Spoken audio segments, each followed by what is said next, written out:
Falcons have selected Michael Penix Jr. The stunner of the night, Michael Penix Jr., 8th overall. The Falcons, they just signed Kirk Cousins last month. Kirk Cousins found out moments before you and I did as the Falcons were on the clock. Kirk Cousins is our quarterback. We're very excited about Kirk. Adding Michael Penix is thinking about the future. We thought it would be important for us to address our future quarterback right now while we're picking this low. It is literally the turd in the punch bowl now that Kirk Cousins has to deal with, and it goes completely against everything that he was led to believe. It's this thought process of like, yes, we can win now, but it's almost like there's a cap. They're looking for a guy that can make sure this team is a good football team, they can have a good culture, so then at some point, Michael Penix Jr. takes over, and he doesn't have to take over a team that's at the bottom of the league. Did not expect the Falcons to be in the quarterback game whenever we were chatting about all this. I think this is pretty idiotic. You spent $160 million on a quarterback. I did not see this coming. This is crazy. This was like the most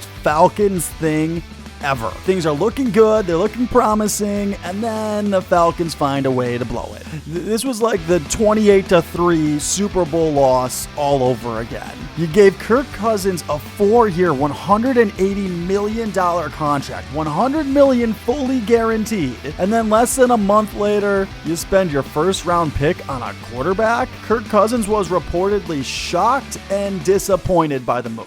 I'll just get to it, guys. Kirk Cousins should request a trade. Kirk Cousins was led to the Atlanta Falcons under the belief the Falcons were going to do everything they could do to win now. And last night proved that the Falcons are more interested in tomorrow. They addressed how to improve the Falcons' chances of winning a Super Bowl after Kirk Cousins is gone. In Kirk's home in Minnesota, he had a little alcove in his home office. That alcove was for a Lombardi trophy.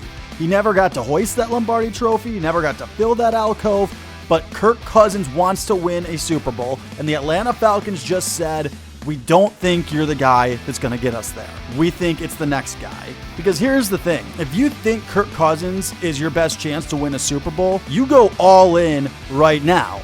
Like the Rams did after they traded for Matthew Stafford. They went all in right then. Like the Buccaneers did after they signed Tom Brady. They went all in right then. And I'm not saying that strategy always works. The Bills just tried that and it blew up in their face bad. The Saints just tried that a few years ago. It blew up in their face. But at number 8, the Falcons could have drafted Rome Odunze. They could have drafted Brock Bowers. They could have drafted any defensive player they wanted. Not a single defensive player had been taken off the board yet. There was a record low number of defensive players taken in the first round of this draft. Any of those decisions would have made sense. Instead, the Falcons decided to draft for the future. By the way, did you notice how quickly the Bears put in their pick for Rome Odunze?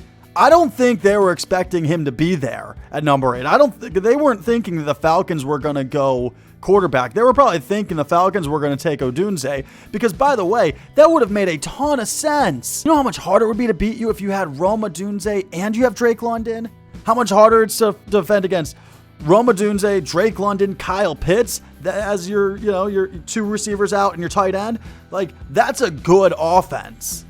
And you blew it. You went quarterback. So look, Kirk Cousins should demand a trade. Kirk Cousins does have a no trade clause, but that doesn't mean he can't get traded. It means he can't get traded to a team he doesn't want to go to. So I looked at the teams in the NFL, and the problem is with 6 quarterbacks taken off of the board in the first round of the NFL draft, and so many teams having franchise quarterbacks, there's not a lot of teams that have quarterback vacancies still. But there are a few teams that would actually make sense for a Kirk Cousins trade. So let's run them down. Now, I promise I'm not being a homer with this thought. Kirk Cousins should demand a trade to the Seattle Seahawks. The trade is simple. It's Kirk Cousins for Geno Smith, and maybe the Seahawks have to sprinkle a 7th or something on top of that, but I don't think it should be too much more than that because the Seahawks would be picking up Kirk's contract. The Seahawks should love this trade because as much as I love Geno Smith, and he's got such an inspiring story, and he's been so good to the city of Seattle, and I almost feel guilty for being objective about him, but if you want to have a football channel, you got to be objective. And objectively speaking, Kirk Cousins is better than Geno Smith. Kirk Cousins is an upgrade. No way around it. Geno's not a bad quarterback by any means. He's proven that. You know, they wrote him off, but he didn't write back. Geno Smith is He's a decent quarterback. He's top 10. Not much above that, but he is top 10. Kirk Cousins is closer to top 5. Geno is the perfect bridge quarterback right now. Kirk is the perfect win now quarterback. That's why this trade makes sense. The Falcons are interested in a bridge quarterback because otherwise you don't draft for the future. Otherwise, you don't draft Michael Penix Jr. last night. But you know why else this trade makes a ton of sense for the Falcons? Do you know who Michael Penix Jr. trained with last offseason before taking the Washington Huskies all the way to the national championship game? Do you know who he trained with? Geno Smith. They were both in this beautiful city of Seattle at the same time, and Michael Penix Jr. has said that Geno Smith was a mentor to him, that Geno Smith trained with him, and then Penix went and had that amazing season he had last year. So it makes sense for these guys to share a quarterback room, especially if the goal is that, hey, Penix is the future and he needs to learn from a guy for a year or two. Why not make it a guy that he already looks up to? Another reason the Falcons should do this is because Geno Smith only has 2 years remaining on his contract. He's got this season and next season, but next season isn't guaranteed. So if he doesn't play well this season, or if Penix Jr. looks like he's ready after this season, you can let Geno go for free next year. And then you can put Penix in, and Penix is your new franchise quarterback. Let him take you to all of your Super Bowls and everything that you think he's going to do when you draft him at number 8. But if Geno Smith does play really well, you can keep him for one more year and let him play out his contract. And then you can hand the reins over to Penix Jr. 2 years from now. The other piece to this, because like I said, Kirk Cousins has a no-trade clause, is Kirk Cousins willing to waive his no-trade clause to go to Seattle? He should. The Seahawks are doing what Kirk Cousins thought the Falcons were doing. The Seahawks are building their roster to win right now. Sure, the Seahawks traded for Sam Howell this offseason, but it only cost them a 4th and a 6th, and they got a 3rd and a 5th back. And that trade by no means makes it a foregone conclusion that Sam Howell is the future of the Seahawks. Really, it had a lot more to do with Drew Lock left to go to New York, and we needed to fill the quarterback room. We needed to get some depth there so we could have a backup for Geno. Sam Howell's not necessarily the future. And do you know what the Seahawks have that Kirk Cousins should love? They've got depth at wide receiver. Arguably, you know what, I'm just going to go ahead and say it. The Seahawks have the deepest receiving core in the NFL. DK Metcalf, Tyler Lockett, Jackson Smith and Jigba. Jake Bobo's nothing to scoff at.